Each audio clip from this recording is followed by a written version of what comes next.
Allah azza və cəllə filan günahı eləmə, haram eləyir və cəhənnəm əzabı ilə hədəliyir və sən də etiqad edirsən. Zaten bunu etiqad etməsən, yəni sən küfr etmiş olarsan ki, yəni sən bilirsən, görür Allah, eşidir, bilir və qeyd eləyir.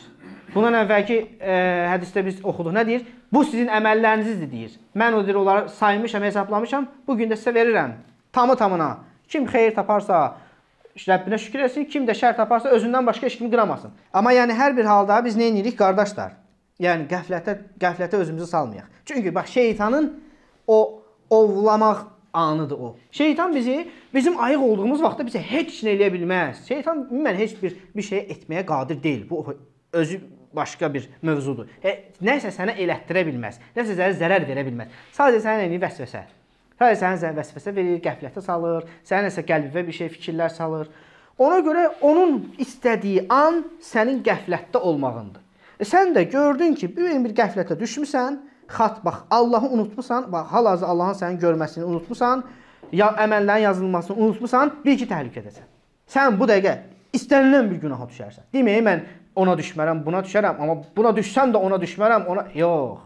Burada özünü aldatma və özünü arxeynləşdirmə. Arxeynləşdiyin, şeytan bax, oradan vuracaq bir dənə. Allah qorusun, həqiqətən, vallahi arxeynlik olmaz, qəflət olmaz. İnsanın düşmənidir qəflət. Peyğəmbər sallallahu əleyhi və səlləm nə deyir? Kullu bəni Ədəm xətta və xayrul xətta'inət tavvabin. Bütün Adəm övladı xətakardır, xətakarların ən xeyirlisi tövbə edənlərdir. Özünüzdən götürün. Uzağa getməyə, kitabsız oxumaya ehtiyac yox. Nə vaxt günaha düşmüsən, bax görərsən ki, qəflətə düşdüyün andır. Yoxsa açıq, aydın zehinlə, açıq, aydın idrakla, o şuurla ki, bax mənim Rəbbim məni görür, mələklər yazır, heç vaxt günah eləyə bilməz insan. Mümkün deyil o. O qəflətdədir. Ona görə o qəflətin ilk anlarında insan hiss eləyir də, o şey qəflətə düşüb. Həmən oradan çəkin. Çünki ardı gəlir. Reis kimidir. Düşdü, gedir. Durmur bir yerdə, gedir, irəli gedir. Ta ki şeytan səni həlak edib. Hətta vallahi dindən çıxarana kimi sənin ardından əl çəkmir. Çünki onun hədəfi sənin mücərrədən günaha düşməyin deyil. Sadəcə günaha düşməyin, mücərrədən günaha düşməyin olsaydı nə var idi ki? Günaha düşərdi Adəm oğlu, sonra tövbə eləyərdi. O bununla yetinmir. Onun məqsədi səni oda salmaqdır. Özünə yoldaş eləməkdir. Səni dindən uzaqlaşdırmaq, küfrə salmaqdır onun məqsədi. Ona görə durmur. Elə ha ki işləyir. Addım bitir ki, sən ta ki cəhənnəmə salana kimi davam edir. Ona görə yəni ki, heç bir şeyə xırda baxmaq lazım deyil. Nə yaxşı əməllərə xırda baxmaq lazım deyil. Bu xırdadır, mən gözlüyüm nə vaxt böyük olar, böyük eləyərəm. Yox, xırda elə, yaxşı əməlləri elə. Eləcə də günahdan da çəkin. Yox, mən bax, zina eləmirəm, oğurluq eləmirəm, işki eləmirəm, əlhamdülillah, tövfidim var, mən. Amma xırdalar yığılır, dağlar olur. Sən deyir ki, sən deyir, günahın kiçikliyinə baxma.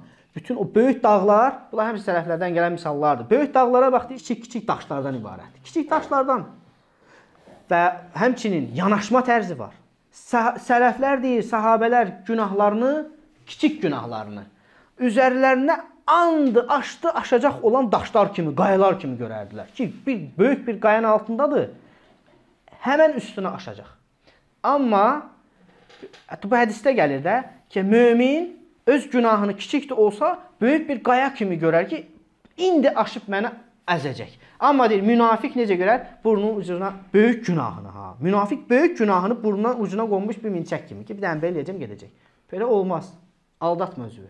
Yəni, bu münafiqlərin arxeynliyidir, yəni, Allah qorusun. Ona görə kiçik günahları kiçik görmək olmaz. Ona görə sələflərdən bu haqda çox məsələlər var. İndi sadəcə mövzumuz o deyil, açıldı. Bu mövzuda çox məsələlər var. Yəni, kiçik günahları deyir, sən günahın kiçiyinə, böyüyünə baxma. Kimə qarşı etsən, ona bax.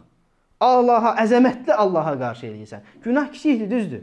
Xəta kiçikdir, düzdür.